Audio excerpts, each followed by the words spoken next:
ನೇರ ನುಡಿ ದಿವ್ಯ ಉತ್ತರ. ಓಂ ನಮಃ ಶಿವಾಯ. ಶ್ರೀ ಗುರು ಬಸವಲಿಂಗಾಯ ನಮಃ. ಕೊಂಡಗುಳಿ ಕೇಶಿರಾಜ ಯಾರು? ಇವರ ವಿಶೇಷತೆ ಏನು? ಕೊಂಡಗುಳಿ ಕೇಶಿರಾಜ ಬಸವ ಪೂರ್ವದಲ್ಲಿ ಆಗಿ ಹೋದಂಥವರು. ಬಸವ ಪೂರ್ವದಲ್ಲಿ ಆಗಿ ಹೋದಂತಹ ಒಬ್ಬ ವಿಶೇಷ ಕವಿ, ವೀರಶೈವ ಕವಿ. ಇವರ ಧರ್ಮಪತ್ನಿ ಹೆಸರು ಗಂಗಾದೇವಿ.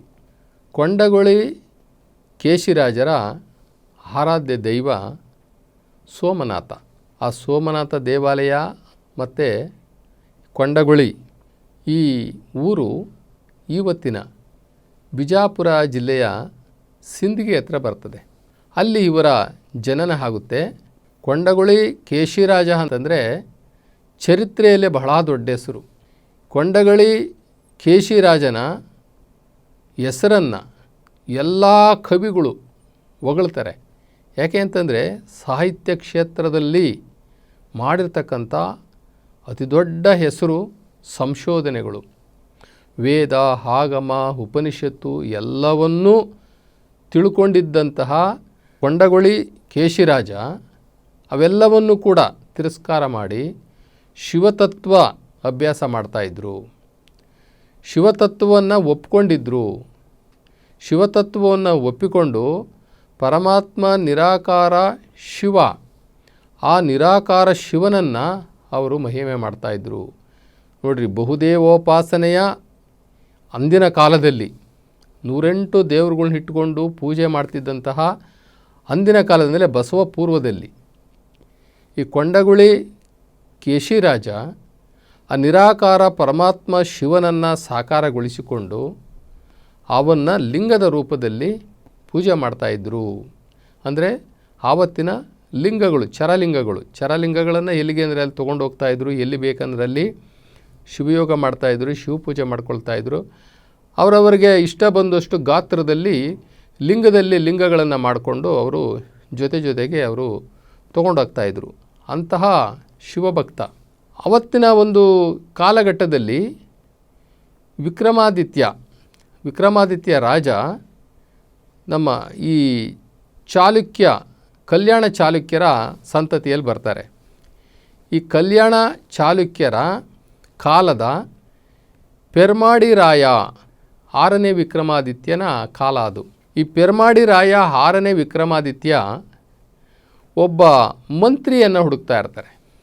ಎಂಥ ಮಂತ್ರಿ ಅಂತಂದರೆ ಆ ಮಂತ್ರಿ ಬಹಳ ವಿಶೇಷವಾಗಿರಬೇಕು, ವಿಶಿಷ್ಟತೆಯಿಂದ ಕೂಡಿರಬೇಕು, ಬಹಳ ಬುದ್ಧಿವಂತನಾಗಿರಬೇಕು.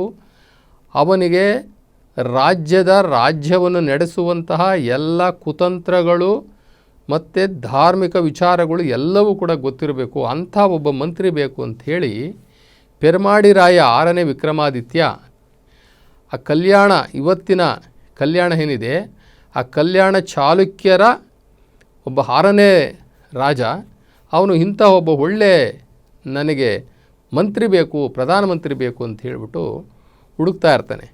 ಆವಾಗ ಯಾರೋ ಹೇಳ್ತಾರೆ, ನೋಡಿ, ಕೊಂಡಗುಳಿ ಕೇಶಿರಾಜ ಅಂತಕ್ಕಂಥ ಒಬ್ಬ ವಿದ್ವಾಂಸ ಇದ್ದಾನೆ. ಅವನು ಬಹಳ ದೈವಭಕ್ತ, ಬಹಳ ಶಿವಭಕ್ತ, ಜೊತೆಗೆ ಅವನು ತ್ರಿಕಾಲ ಜ್ಞಾನಿಯೂ ಸಹ ಆಗಿದ್ದಾನೆ. ಮುಂದೆ ಬರುವಂಥದ್ದನ್ನು ಹೇಳ್ತಾನೆ, ಇವಾಗ ನಡೆಯುವಂಥದ್ದನ್ನು ಹೇಳ್ತಾನೆ, ಹಿಂದೆ ನಡೆದಿರ್ತಕ್ಕಂಥದ್ದನ್ನು ಹೇಳ್ತಾನೆ. ಅಂತಹ ಒಬ್ಬ ಅಪ್ರತಿಮ ಶಿವಭಕ್ತ, ಅವನನ್ನು ನೀವು ಪ್ರಧಾನಮಂತ್ರಿಯಾಗಿ ಮಾಡಿಕೊಂಡ್ರೆ ನಿಮ್ಮ ರಾಜ್ಯ ಸುಭಿಕ್ಷವಾಗಿರ್ತದೆ ಅಂಥೇಳಿ ಪೆರ್ಮಾಡಿ ರಾಯ 6ನೇ ವಿಕ್ರಮಾದಿತ್ಯನಿಗೆ ಸಲಹೆ ಕೊಡ್ತಾರೆ. ಆವಾಗ ಈ ಪೆರ್ಮಾಡಿ ರಾಯ 6ನೇ ವಿಕ್ರಮಾದಿತ್ಯ ಕೊಂಡಗುಳಿ ಕೇಶಿರಾಜನ್ನು ಕರ್ಕೊಂಡು ಬಂದು ಅವರ ಆಸ್ಥಾನದಲ್ಲಿ ಪ್ರಧಾನಮಂತ್ರಿಯನ್ನಾಗಿ ಮಾಡ್ತಾರೆ. ಕಲ್ಯಾಣ ಚಾಲುಕ್ಯರು ಇವರೆಲ್ಲ. ಅಲ್ಲಿದ್ದಂತಹ ಕವಿಗಳು, ಈ ಬಿಲ್ಲಣ ಕವಿ, ಜ್ಞಾನೇಶ್ವರ ಕವಿ, ಇವರೆಲ್ಲರೂ ಕೂಡ ಅವರ ನಂತರ ಬಂದಂಥವ್ರು ಅವ್ರನ್ನ ಹೊಗಳ್ತಾರೆ. ಇದೆಲ್ಲವೂ ಕೂಡ ಆಳಂದ ಶಾಸನದಲ್ಲಿ ಸಿಗುತ್ತೆ. ಆಳಂದ ಶಾಸನದಲ್ಲಿ ಪೆರ್ಮಾಡಿ ರಾಯ 6ನೇ ವಿಕ್ರಮಾದಿತ್ಯನ ಆಡಳಿತ ಹೆಂಗಿತ್ತು ಅಂತ ಹೇಳಿಬಿಟ್ಟು ಅವರು ಹೇಳ್ತಾರೆ, ಈ ಕಲಿಯುಗ ಕೃತಾಯುಗವಾಗಿತ್ತು ಅಂತ ಹೇಳ್ತಾರೆ. ಅಂದರೆ ಕೃತಾಯುಗ ಅಂತಂದರೆ ಮೂಲದಲ್ಲಿ ಎಲ್ಲ ಪ್ರಜೆಗಳು ಬಹಳ ಸಾತ್ವಿಕರಾಗಿದ್ದರು. ಸುಖ, ಸಂತೋಷ, ಸಮೃದ್ಧಿ, ಸಂಪತ್ತು ಎಲ್ಲವೂ ತುಂಬಿ ತುಳುಕ್ತಾ ಇತ್ತಂತೆ ಕೃತಾಯುಗದಲ್ಲಿ. ಅಂದರೆ ಪ್ರಾರಂಭದ ಯುಗ ಅದು. ಅಂತಹ ಒಂದು ಯುಗ ಈ ಕಲಿಯುಗದಲ್ಲಿ ಪೆರ್ಮಾಡಿರಾಯ 6ನೇ ವಿಕ್ರಮಾದಿತ್ಯನ ಕಾಲದಲ್ಲಿ ಇತ್ತು. ಅದು ಯಾರಿಂದ ಅಂತಂದರೆ ಕೊಂಡಗುಳಿ ಕೇಶಿರಾಜನ ಪ್ರಧಾನಮಂತ್ರಿಯ ಆಡಳಿತದಲ್ಲಿ ಎಂಬುದಾಗಿ ಕವಿಗಳು ಹೇಳ್ತಾರೆ. ಹೀಗಿರುವಾಗ ಒಂದು ಸಲ ಆ ಒಂದು ಕೇಶಿರಾಜನನ್ನು ಕರ್ಕೊಂಡು ಬಂದು ಪೆರ್ಮಾಡಿರಾಯ 6ನೇ ವಿಕ್ರಮಾದಿತ್ಯ ತನ್ನ ಆಪ್ತ ಪ್ರಧಾನಮಂತ್ರಿಯಾಗಿ ನೇಮಿಸ್ಕೊಳ್ತಾರೆ. ಪ್ರಧಾನಮಂತ್ರಿಯಾಗಿ ನೇಮಿಸ್ಕೊಂಡ ಮೇಲೆ ರಾಜ್ಯ ಸುಭಿಕ್ಷವಾಗಿ ಹೋಗ್ತಾ ಇರ್ತದೆ. ಆದರೆ ಈ ಕೆಂಡಗುಳಿ ಕೇಶಿರಾಜ 2 ಕೆಲಸ ಮಾಡ್ತಾ ಇರ್ತಾನೆ. ಏನು ಅಂತಂತಂದರೆ, ಒಂದು ಶಿವತತ್ವ ಪ್ರಚಾರ, ಇನ್ನೊಂದು ಕಡೆ ರಾಜ್ಯದ ಆಡಳಿತ. ಇವೆರಡನ್ನೂ ಮಾಡ್ತಾ ಇರ್ತಾರೆ. ಹೀಗಾಗಿ ಅವರಿಗೆ ಸಮಯ ಸಾಕಾಗೋದಿಲ್ಲ. ಅವರಿಗೆ ಸ್ವಲ್ಪ ಇಕ್ಕಟ್ಟಿನ ಪರಿಸ್ಥಿತಿ ಬರ್ತದೆ. ನಾವು ಶಿವತತ್ವವನ್ನು ಪ್ರಚಾರ ಮಾಡುವಂಥದ್ದು ನನ್ನ ಆದ್ಯ ಕರ್ತವ್ಯ. ನಾನು ಹೇಗೋ ಬಂದು ಈ ಪ್ರಧಾನಮಂತ್ರಿ ಆಗಿಬಿಟ್ನಲ್ಲ, ಈ ಪೆರ್ಮಾಡಿರಾಯ 6ನೇ ವಿಕ್ರಮಾದಿತ್ಯನ ಆಸ್ಥಾನದಲ್ಲಿ ನಾನು ತಗಲಾಕೊಂಡ್ಬಿಟ್ನಲ್ಲ ಅಂಥೇಳಿ ಇವರಿಗೆ ಸ್ವಲ್ಪ ಎಲ್ಲೋ ಒಂದು ಕಡೆ ನೋವಿರ್ತದೆ. ಹಾಗಿದ್ರೂ ಕೂಡ ಬಹಳ ಚೆನ್ನಾಗಿರ್ತಕ್ಕಂಥ ಆಡಳಿತವನ್ನು ಕೊಡ್ತಾ ಇರ್ತಾರೆ. ಚೆನ್ನಾಗಿ ಯಾರು ಆಡಳಿತ ಕೊಡ್ತಾರೋ ಅವರಿಗೆ ಶತ್ರುಗಳು ಜಾಸ್ತಿ. ಒಳ್ಳೆಯ ಕೆಲಸ ಯಾರು ಮಾಡಿ ಹೆಚ್ಚು ಹೆಸರನ್ನು ಗಳಿಸ್ಲಿಕ್ಕೆ ಹೋಗ್ತಾರೋ ಅವರಿಗೆ ಪಕ್ಕದಲ್ಲೇ ಶತ್ರುಗಳು ಪ್ರಾರಂಭ ಆಗಿಬಿಡ್ತಾರೆ. ಹಾಗೆ ಅಲ್ಲಿ ಈ ಪ್ರಧಾನಮಂತ್ರಿಗೂ ಕೂಡ ಕೊಂಡಗುಳಿ ಕೇಶಿರಾಜನಿಗೂ ಕೂಡ ಶತ್ರುಗಳು ಉಟ್ಕೊಂಡ್ಬಿಡ್ತಾರೆ. ಒಂದು ಸಲ ರಾಜ್ಯ ಸಭೆ ನಡೀತಾ ಇರ್ತದೆ, ರಾಜನ ದರ್ಬಾರ್ ನಡೀತಾ ಇರ್ತದೆ, ಅಂದರೆ ಮಂತ್ರಿಮಂಡಲ ನಡೀತಾ ಇರ್ತದೆ. ಆ ಮಂತ್ರಿಮಂಡಲದ ಸಭೆಗೆ ಪ್ರಧಾನಮಂತ್ರಿ ಆಗಿದ್ದಂತಹ ಕೊಂಡಗುಳಿ ಕೇಶಿರಾಜ ಸ್ವಲ್ಪ ತಡವಾಗಿ ಬರ್ತಾರೆ. ಸಭೆ ಸ್ಟಾರ್ಟ್ ಆಗಿಬಿಟ್ಟಿರ್ತದೆ, ಇವರು ಸ್ವಲ್ಪ ತಡವಾಗಿ ಬರ್ತಾರೆ. ಕೊಂಡಗುಳಿ ಕೇಶಿರಾಜ ಪ್ರಧಾನಮಂತ್ರಿಯಾಗಿ ಎಲ್ಲರಿಗಂತ ಮುಂಚಿತವಾಗಿ ಬಂದು ಇರಬೇಕಾಗಿರ್ತಕ್ಕಂಥ ವ್ಯಕ್ತಿ ನಾವೆಲ್ಲ ಬಂದ ಮೇಲೆ, ರಾಜ ಬಂದ ಮೇಲೆ ಈಗ ಬರ್ತಾ ಇದ್ದಾರೆ ಅಂತ ಹೇಳಿ ಅವರನ್ನು ಉದಾಸೀನವಾಗಿ ಮಾತಾಡಿ ಅವರನ್ನು ಅವಮಾನಿಸ್ತಾರೆ. ಅವಮಾನಿಸಿ ರಾಜನಿಗೆ ಹೇಳ್ತಾರೆ, ನೋಡು ರಾಜ, ಒಬ್ಬ ಪ್ರಧಾನಮಂತ್ರಿ ಆಗಿರ್ತಕ್ಕಂಥವನಿಗೆ ಜವಾಬ್ದಾರಿ ಬೇಡವಾ? ಎಲ್ಲರಿಗಂತ ಮುಂಚೆ ತಾನಿರಬೇಕು. ಅದರಲ್ಲೂ ರಾಜ ಬರೋದಕ್ಕೆ ಮುಂಚೆ ಆ ಪ್ರಧಾನಮಂತ್ರಿ ಇಲ್ಲಿ ಇರಬೇಕು. ಅಂಥದ್ರಲ್ಲಿ ನೀವು ಬಂದ ಮೇಲೆ ರಾಜಾದಿರಾಜ ಮಹಾರಾಜ, ಆವಾಗ ರಾಜ ಅಂತಂದರೆ ಪ್ರತ್ಯಕ್ಷ ದೈವಂ ಅನ್ನೋ ಥರ ಇರ್ತದೆ. ಅಂದರೆ ದೈವಾಂಶ ಸಂಭೂತ, ಅಂದರೆ 2ನೇ ದೇವರು, ಜೂನಿಯರ್ ಗಾಡ್. ಆ ಜೂನಿಯರ್ ಗಾಡ್ ಅಷ್ಟು ಬೆಲೆ ಕೊಡ್ತಾ ಇರ್ತಾರೆ ರಾಜನಿಗೆ. ಆವಾಗ ಇವರೆಲ್ಲರೂ, ಇವರ ಶತ್ರುಗಳೆಲ್ಲರೂ ತಲೆ ಕೆಡಿಸ್ತಾರೆ. ಇದು ಸರಿ ಇಲ್ಲ ರಾಜ. ಇನ್ನೊಂದು ನಿನಗೆ ಗೊತ್ತಾ ಏನು ಅಂತಂದರೆ, ನಾವೆಲ್ಲ ನಿನಗೆ ಭಕ್ತಿಪೂರ್ವಕವಾಗಿ ಈಗ ನಮಸ್ಕಾರ ಮಾಡ್ತೀವಿ, ನೀನೇ ಪರಮದೈವ ಅಂತ ಹೇಳ್ಬಿಟ್ಟು ನಾವು ನಮಸ್ಕಾರ ಮಾಡ್ತೀವಿ. ಆದರೆ ಈ ಕೊಂಡಗುಳಿ ಕೇಶಿರಾಜ ಇದನ್ನಲ್ಲ, ನಿನಗೆ ನೇರವಾಗಿ ಮಾಡೋದಿಲ್ಲ. ಅವನ ಕೈನಲ್ಲಿ ಒಂದು ಉಂಗುರ ಇದೆ. ಆ ಉಂಗುರದಲ್ಲಿ ಲಿಂಗದ ರೂಪಿ ಒಂದು ಲಿಂಗ ಇದೆ. ಆ ಉಂಗುರದಲ್ಲಿ ಆ ಲಿಂಗಕ್ಕೆ ಹೀಗೆ ನಮಸ್ಕಾರ ಮಾಡ್ತೇನೆ ಹೊರತು ನಿಮಗೆ ನೇರವಾಗಿ ನಮಸ್ಕಾರ ಮಾಡೋದಿಲ್ಲ. ಅವನ ನಮಸ್ಕಾರ ಅವನ ಈ ಉಂಗುರದಲ್ಲಿರ್ತಕ್ಕಂಥ ಆ ಒಂದು ಲಿಂಗಕ್ಕೆ ಮುಟ್ಟುತ್ತೆ ಹೊರತು ಅದು ನಿನಗೆ ನಮಸ್ಕಾರ ಮಾಡೋದಲ್ಲ ಅಂತ ಹೇಳ್ತಾರೆ. ಆಗ ರಾಜನಿಗೆ ಸ್ವಲ್ಪ ಇವರೆಲ್ಲ ಹೇಳೋದು ನಿಜ ಅನಿಸುತ್ತೆ. ಆವಾಗ ಪ್ರಧಾನಮಂತ್ರಿಯನ್ನು ಕೊಂಡಗುಳಿ ಕೇಶಿರಾಜನನ್ನು ಆ ಉಂಗುರವನ್ನು ಕೊಡು ಅಂತ ಕೇಳ್ತಾನೆ. ಇವರು ಉಂಗುರವನ್ನು ಬಿಚ್ಚಿ ಅವರಿಗೆ ರಾಜನಿಗೆ ಕೊಡ್ತಾರೆ. ನೋಡಿದಾಗ ಅದರಲ್ಲಿ ಲಿಂಗ ಇರ್ತದೆ. ಅವರು ಲಿಂಗವನ್ನು ಹಾಕ್ಕೊಂಡಿರ್ತಾರೆ ಉಂಗುರಕ್ಕೆ. ಆವಾಗ ಆಯಿತು, ನೀವು ನಡೀರಿ, ನಾನು ನಾಳೆ ಮಾತಾಡ್ತೀನಿ, ನಡೀರಿ ಅಂತ ಹೇಳಿಬಿಡ್ತಾರೆ. ಹೋಗಬೇಕಾದ್ರೆ ಸಾಮಾನ್ಯವಾಗಿ ರಾಜನಿಗೆ ನಮಸ್ಕಾರ ಮಾಡಿ ಹೋಗ್ತಾರೆ ಎಲ್ಲರೂ. ಉಂಗುರ ಇಲ್ಲದಕ್ಕೋಸ್ಕರ ಕೊಂಡಗುಳಿ ಕೇಶಿರಾಜ ರಾಜನಿಗೆ ನಮಸ್ಕಾರ ಮಾಡೋದಿಲ್ಲ, ಹಾಗೆ ಹೊರಟೋಗ್ತಾನೆ. ಅದೊಂದು ತಪ್ಪಿಡಿತಾರೆ ಎಲ್ಲರೂ. ನೋಡಿದ್ರಾ, ನಿಮಗೆ ಒಂದು ನಮಸ್ಕಾರ ಮಾಡದೆ ಹೋಗ್ತಾ ಇದ್ದಾನೆ ಅಂತ ಹೇಳಿ ರಾಜ ಕೊಂಡಗುಳಿ ಕೇಶಿರಾಜ ಮನೆಗೆ ಬರ್ತಾನೆ. ಮನೆಗೆ ಬಂದು ಹೆಂಡತಿಗೆ ಹೇಳ್ತಾನೆ, ನಡೆದಂತಹ ಘಟನೆಗಳೆಲ್ಲ ಹೇಳ್ತಾನೆ. ಆವಾಗ ಹೆಂಡತಿ ಹೇಳ್ತಾಳೆ, ನೋಡಿರಿ, ಆ ಗಂಗಾದೇವಿ ಒಳ್ಳೆಯದೇ ಆಯಿತು ಬಿಡ್ರಿ, ಈ ರಾಜನ ಹಂಗು ನಮಗೆ ಯಾಕೆ ಬೇಕು? ನಾವು ಶಿವಭಕ್ತರು, ನಾವು ಶಿವತತ್ವದಲ್ಲಿರ್ತಕ್ಕಂಥವ್ರು, ನಾವು ಶಿವಾಚಾರಿಗಳು, ಲಿಂಗಾಚಾರಿಗಳು, ನಾವು ಅಲ್ಲಿ ಓಡಾಡ್ತಾ ನಾವು ಶಿವನ ಮಹಿಮೆಯನ್ನು ಮಾಡಿಕೊಂಡು ಎಲ್ಲ ಕಡೆ ಪ್ರವಚನಗಳನ್ನು ಕೊಟ್ಕೊಂಡು ನಾವು ಹೋಗೋಣ, ಧರ್ಮಗೋಷ್ಠಿಗಳನ್ನು ಮಾಡೋಣ, ಶಿವಗೋಷ್ಠಿಗಳನ್ನು ಮಾಡೋಣ ಬಿಡಿ ಅಂತ ಹೇಳಿಬಿಟ್ಟು ಇಬ್ಬರು ಹೊರಟು ಬಿಡ್ತಾರೆ.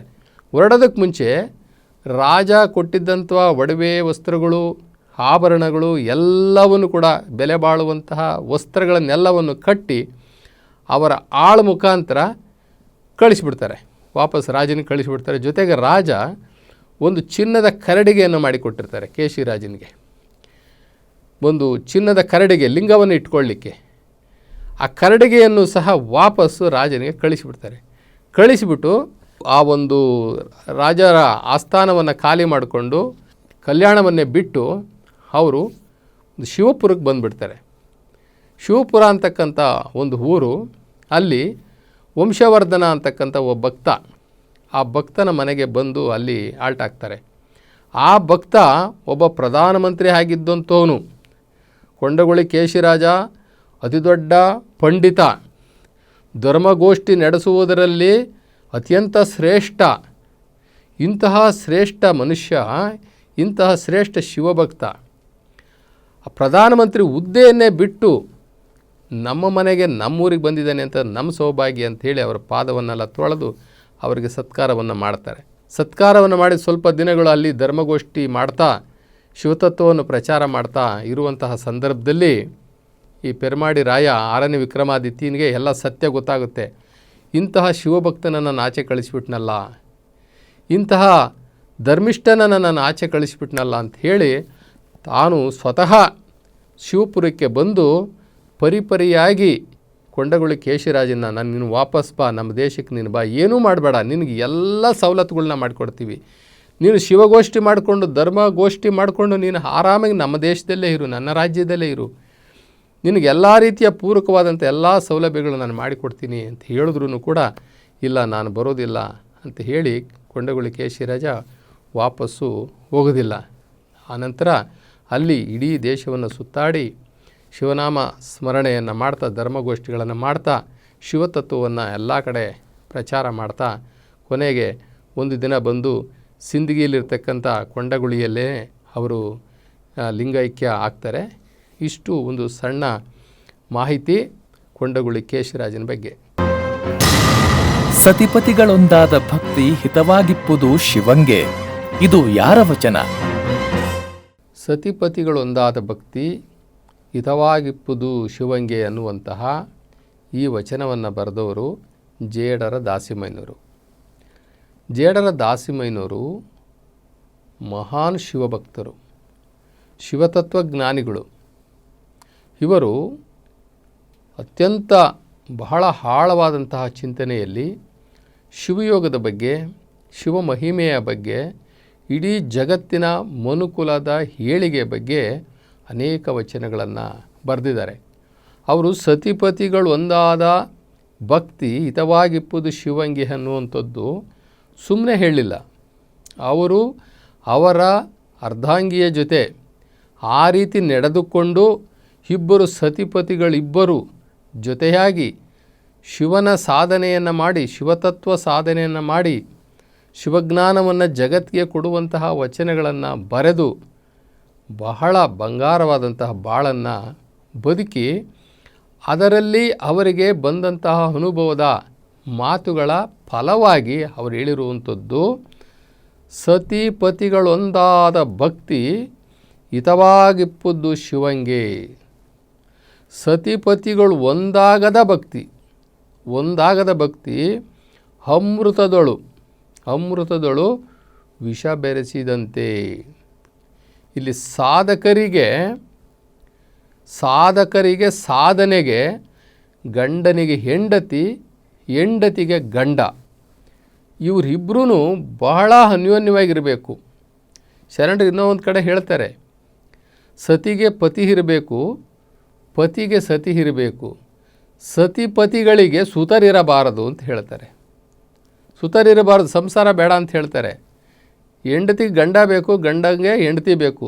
ಯಾಕೆ ಅಂತಂದರೆ ಶಿವತತ್ವ ಸಾಧನೆಗೆ, ತಮ್ಮ ಯೋಗ ಸಾಧನೆಗೆ, ನಮ್ಮ ಮುಕ್ತಿ ಸಾಧನೆಗೆ ಒಬ್ರಿಗೊಬ್ಬರು ಸಪೋರ್ಟ್ ಕೊಟ್ಕೊಳ್ಬೋದು.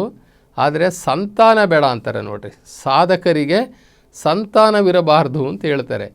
ಅದಕ್ಕೆ ಏನೋ ಯಾವ ಶರಣರಿಗೂ ಕೂಡ ಸಂತಾನ ಇರಲಿಲ್ಲ. ಎಲ್ಲರೂ ಕುಟುಂಬಸ್ಥರೇ ಆಗಿದ್ದರು, ಎಲ್ಲರಿಗೂ ಮದುವೆ ಆಗಿತ್ತು. ಆದರೆ ಯಾರಿಗೂ ಕೂಡ ಸಂತಾನವೇ ಇರಲಿಲ್ಲ. ಸಾಧಕರಿಗೆ ಸಂತಾನ ಬೇಡ ಅಂತಕ್ಕಂಥದ್ದು ಅವರ ಮನಸ್ಸಲ್ಲಿತ್ತೋ ಏನೋ ಗೊತ್ತಿಲ್ಲ. ಹಾಗೆ ಇಲ್ಲಿ ಜೇಡರ ದಾಸಿಮಯ್ಯನವರು ಮತ್ತು ದುಗ್ಗಳೆಯವರು ಅಂತಹ ಬದುಕನ್ನು ಬದುಕಿ, ಅಂತಹ ಬಾಳ್ಮೆಯನ್ನು ಮಾಡಿ, ಅಂತಹ ಆಧ್ಯಾತ್ಮಿಕ ಸಾಧನೆಯನ್ನು ಮಾಡಿ, ಅವರ ಸಾಧನೆಯ ಪ್ರತಿಫಲದ ಸಾಲುಗಳಿವು. ಆ ಶಿವ ಗಂಡ ಹೆಂಡತಿ ಇಬ್ಬರೂ ಸೇರಿಕೊಂಡು ಆ ಶಿವನಾಮ ಸ್ಮರಣೆ ಮಾಡ್ತಾ, ಶಿವತತ್ವ ಪ್ರಚಾರ ಮಾಡ್ತಾ, ಶಿವಸೇವೆಯನ್ನು ಮಾಡ್ತಾ, ಶಿವ ಸ್ಮರಣೆಯನ್ನು ಮಾಡ್ತಾ, ಇಡೀ ಬದುಕನ್ನು ಇಬ್ಬರೂ ಸೇರಿ ಆ ಶಿವನಿಗೆ ಅರ್ಪಣೆ ಮಾಡಿಕೊಂಡ್ರೆ ಅವನಿಗೆ ಬಹಳ ಖುಷಿಯಂತೆ. ಆ ನಿರಾಕಾರ ಪರಮಾತ್ಮ ಶಿವನಿಗೆ ಬಹಳ ಖುಷಿಯಾಗ್ಬಿಡುತ್ತದಂತೆ. ಈ ರೀತಿ ವಚನಗಳನ್ನು ಬರೆದಿರ್ತಕ್ಕಂಥವ್ರು ನಮ್ಮ ಶರಣರು, ಅದರಲ್ಲೂ ಜೇಡರ ದಾಸಿಮಯ್ಯನವರು. ಮಹಾಲಿಂಗ ಎಂದರೇನು? ಮಹಾಲಿಂಗ ಅಂದರೆ ಶರಣರು ಈ ಬ್ರಹ್ಮಾಂಡವನ್ನು ಮಹಾಲಿಂಗ ಅಂತ ಕರೆದಿದ್ದಾರೆ. ಬ್ರಹ್ಮಾಂಡ ಅಂತಂದರೆ ಏನೇನು ಸೇರುತ್ತೆ ಅಂತಂದರೆ 3 ಲೋಕಗಳು, ಸ್ವರ್ಗ, ಮರ್ತ್ಯ, ಪಾತಾಳ ಅಂತಕ್ಕಂಥ 3 ಲೋಕಗಳು. ಇದರ ಒಳಗಡೆ 7 ಗಗನಗಳು, ಅದರ ಒಳಗಡೆ ಬೇಕಾದಷ್ಟು ಸೂರ್ಯ ಕುಟುಂಬ ಅಂದರೆ ಸೋಲಾರ್ ಸಿಸ್ಟಮ್. ಇನ್ನು ಏನೇನಿದೆಯೋ, ನಾವೇನೇನು ಊಹಿಸ್ಕೊಳ್ತೀವೋ, ಯಾವ ಧರ್ಮಗ್ರಂಥದಲ್ಲಿ ಏನೇನಿದೆ ಅಂತ ಹೇಳ್ತಾರೋ ಅದೆಲ್ಲವನ್ನು ಸೇರಿಸಿ ಹೊರಗಡೆಯಿಂದ ಒಂದು ಬೌಂಡ್ರಿ ಹೊಡೆದ್ರೆ ಆ ಬೌಂಡ್ರಿ ಲಿಂಗದ ಆಕಾರದಲ್ಲಿ ನಿಲ್ತದೆ. ಇದರಲ್ಲಿ ಪರಮಾತ್ಮ ಶಿವನು ತುಟ್ಟ ತುದಿಯಲ್ಲಿ ಅಂದರೆ ಶಿವಲೋಕದಲ್ಲಿ ಬೆಳಕಿನ ರೂಪದಲ್ಲಿದ್ದಾನೆ ಅಂತ ಹೇಳ್ಬಿಟ್ಟು ನಮ್ಮ ಶರಣರು ಹೇಳ್ತಾರೆ. ಇದನ್ನೆಲ್ಲ ಸೇರಿಸ್ಕೊಂಡ್ರೆ ಅದಕ್ಕೆ ನಮ್ಮ ಶರಣರು ಹೇಳೋದು ಮಹಾಲಿಂಗ ಅಂತ ಹೇಳ್ತಾರೆ. ಈ ಸೃಷ್ಟಿಯಲ್ಲಿ ಶಿವನು, ಪರಮಾತ್ಮ ನಿರಾಕಾರ ಶಿವ, ಇವೆಲ್ಲವನ್ನು ಕೂಡ ಹಂತ ಹಂತವಾಗಿ ಮಾಡ್ಕೊಂಡು ಬಂದ ಅಂತ ಹೇಳಿಬಿಟ್ಟು ಈ ಸೃಷ್ಟಿ ಸ್ಥಿತಿಯಲ್ಲಿ ನಮ್ಮ ಶರಣರು ಹೇಳ್ಕೊಂಡು ಬರ್ತಾರೆ. ಪರಮಾತ್ಮ ಮೊದಲು ತಾನೊಬ್ಬನೇ ಇದ್ದ, ತನಗೆ ತನ್ನನ್ನು ಗುರುತಿಸ್ಕೊಳ್ಳೋಕ್ಕೆ ಯಾರಾದರೂ ಬೇಕು ಅಂತ ಹೇಳಿ ಸೃಷ್ಟಿಯನ್ನು ಮಾಡ್ದ. ಆ ಸೃಷ್ಟಿಯಲ್ಲಿ 1 ಇಂದ್ರಿಯ, 2 ಇಂದ್ರಿಯ, 3 ಇಂದ್ರಿಯ, 4 ಇಂದ್ರಿಯ, 5 ಇಂದ್ರಿಯಗಳ ಚರಾಚರ ಜೀವ ಜಗತ್ತಿನಲ್ಲಿ ಒಂದಷ್ಟು ಜೀವಗಳನ್ನು ಸೃಷ್ಟಿ ಮಾಡಿದ. ಆ ಜೀವಗಳಿಗೆಲ್ಲ ಒಂದೇ ರೀತಿಯ ಜ್ಞಾನವನ್ನು ಕೊಡಲಿಲ್ಲ, ಒಂದೊಂದು ರೀತಿಯ ಜ್ಞಾನವನ್ನು ಕೊಟ್ಟ. ವಿಶೇಷವಾಗಿ ಮನುಷ್ಯನನ್ನು ತಯಾರು ಮಾಡ್ದ. ಆ ಮನುಷ್ಯನಿಗೆ 5 ಇಂದ್ರಿಯದ ಜೊತೆಗೆ ಅರಿವು ಅಂತಕ್ಕಂಥ ಇನ್ನೊಂದು ಇಂದ್ರಿಯವನ್ನು ಕೊಟ್ಟ. ಈ ಜಗತ್ತಿನಲ್ಲಿ ಇನ್ನೂ ಏನೇನು ಇಟ್ಟಿದ್ದಾನೆ ಎಂಬುದಾಗಿ ನಮ್ಮ ಶರಣರು ಹೇಳ್ತಾರೆ. ಈ ಬ್ರಹ್ಮಾಂಡದಲ್ಲಿ ಮೊದಲು ಒಂದು 5 ಶಕ್ತಿಗಳನ್ನು ಪರಮಾತ್ಮ ರಚನೆ ಮಾಡ್ದ ಅಂತ ಹೇಳ್ತಾರೆ ಶಿವ.